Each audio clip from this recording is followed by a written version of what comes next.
just a quick review of the GenetGo trigger thumb splint. You can use this for trigger thumb, of course. A lot of people are going to be using it for that, but there's a lot of other reasons why you could also use this splint. If you just have like an overworked thumb and you just want to rest it, this splint will immobilize the wrist and the thumb and all the joints and just kind of give it a chance to rest and relax and recuperate. So you'd like say overworked thumb. If you have like thumb arthritis, this would also be a good brace you could use, particularly if you have like base of the thumb arthritis, or what they call CMC or carpometacarpal joint arthritis. You could also use it for thumb arthritis too. So a lot of different uses. There's lots of these to choose from on the internet. So I'm going to go over a few of the features I really like about this the best. The first is that it has a breathable fabric. What good is a brace that does exactly what it's supposed to do, but you really can't wear because it's hot? Especially in like the summer, if you're really going to wear this all the time, any length of time, you could get sweaty, and then the brace starts to smell, and then you're about washing it, that kind of stuff. So I really like that the fabric is breathable. It also has a built-in bendable aluminum splint along the side here to give you some additional stability there. Not only do you have the material that's wrapping around it giving you support, but you also got a little extra firm support along the side.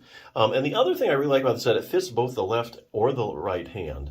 So you don't have to worry about buying a left or a right, which is good because let's say you use it on your right hand for a while, right hand's feeling fine, later on down the road my left thumb's starting to bother me. Well, you don't have to buy a whole new brace for that. You can just pick the same one up and use it. So it's good it fits either the right or the left hand, which I really like. So yeah, so if you're looking for some external stability, being, support and stability outside of the joint and the thumb, there actually is internal stability, which is like, we're talking like the muscles to get also internal support. So there are some things you can do also to get other support for your thumb. There are a couple muscles in particular you could strengthen. This is the Healthy Thumb Handbook. I'll show you the pictures of the muscles. There's not that many good thumb books out there. This is actually one of the better ones. I guess nobody's really writing much on the thumb. Okay, let me show you the pictures. So basically, they're going over some anatomy here. Lots of pictures. If you're a visual learner, you really find this an easy read. Let's see, relaxing your thumb muscles. Shows you how to make a homemade hot pack. I thought that was kind of cool, but heat's really nothing groundbreaking. Get rid of those trigger points. So this is interesting. So you might have, let's say you have thumb arthritis, or you've just irritated the joint because you're overusing your thumb.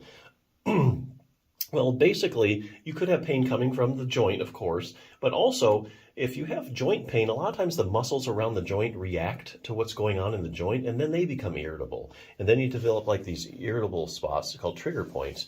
So not only do you have joint pain, but you also have muscular pain. So your pain is actually a component of two different things. So it's always good to iron out any trigger points you have. Just kind of an interesting tidbit there.